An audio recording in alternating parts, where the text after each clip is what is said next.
Dans le prochain épisode de Demain nous appartient, tandis que Raphaël est arrêté, Lizzie déclare sa flamme à Dorian. En parallèle, les Moreno font leur coming out de riches. Attention, les paragraphes qui suivent contiennent des spoilers sur l'épisode de Demain nous appartient diffusé demain soir sur TF1. Si vous ne voulez rien savoir, ne lisez pas ce qui suit. Jeudi 2 décembre dans Demain nous appartient.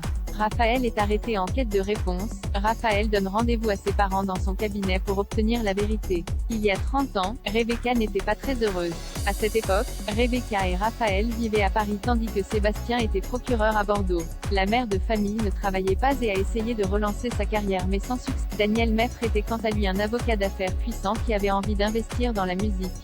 Rebecca et Daniel sont alors devenus amants lorsque ce dernier lui a proposé de produire son nouvel album. Quand elle a compris qu'il voulait seulement du sexe, Rebecca a préféré tout arrêter parce qu'elle aimait son mari et qu'elle souhaitait qu'il reste une famille. Seulement, Daniel n'a pas supporté que sa maîtresse le quitte et s'est pointé chez les Perrault très en colère. Au moment où il a essayé de violer Rebecca, Raphaël a sauvé la vie de sa mère en le tuant accidentellement.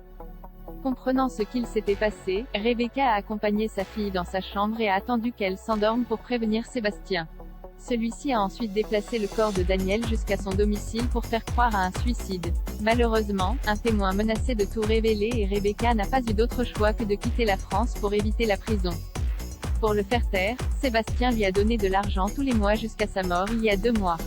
L'occasion parfaite pour Rebecca de revenir en France pour se rapprocher de sa fille. Pendant ce temps, Chloé se rend au chevet de Xavier et indique que ses résultats d'examen sont très encourageants.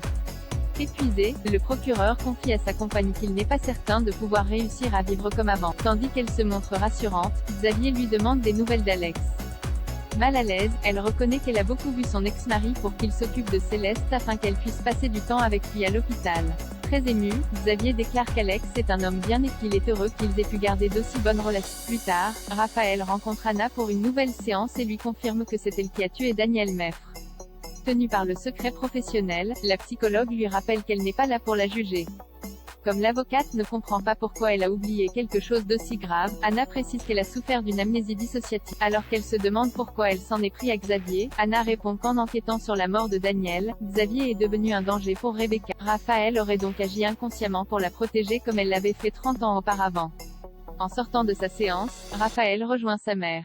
Si Rebecca est soulagée de mettre cette histoire derrière eux une bonne fois pour toutes, Raphaël explique que la prescription commence le jour où l'effraction est décelée.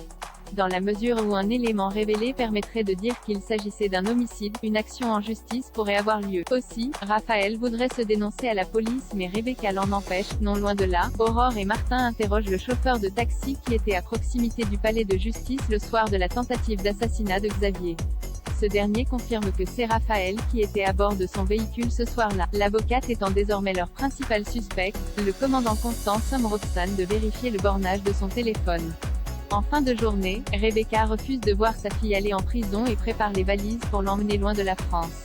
Cependant, Raphaël n'entend pas partir en laissant ses filles. Quand la police débarque à son domicile, elle consent donc à les suivre au commissariat aux grandes dames de Rebecca qui s'effondre en larmes. En apprenant l'arrestation de leur mère, Maud et Camille voient leur monde s'effondrer mais Rebecca affirme qu'elle sait comment faire pour qu'elle soit libérée. Lizzie déclarait sa flamme à Dorian. Lizzie sort le grand jeu pour séduire Dorian. Tandis qu'elle se maquille, Jack et Jordan signalent qu'il est en couple et qu'elle risque de se prendre un râteau. Certaines que ses frères font allusion à son poids, l'adolescente rétorque que c'est un jeune homme sensible qui ne s'arrête pas au physique. Dorian ayant été en surpoids auparavant, Lizzie est convaincue d'avoir toutes ses chances. Plus tard, Dorian aide Lizzie sur un exercice de maths. En les voyant, Maëlle et Lina n'hésitent pas à se moquer d'eux ouvertement avant de s'attaquer au physique de Lizzie. Immédiatement, Dorian prend sa défense. De son côté, Lizzie ne se laisse pas faire et recadre plus particulièrement Lina à laquelle elle lance qu'elle n'est pas la mieux placée pour la juger avec sa taille 44. À la suite de leur départ, Dorian déclare à Lizzie qu'elle est très bien comme elle est. Peu après, Lizzie raconte ce qu'il s'est passé à Jack. Les étoiles plein les yeux, l'adolescente est heureuse qu'il la trouve belle.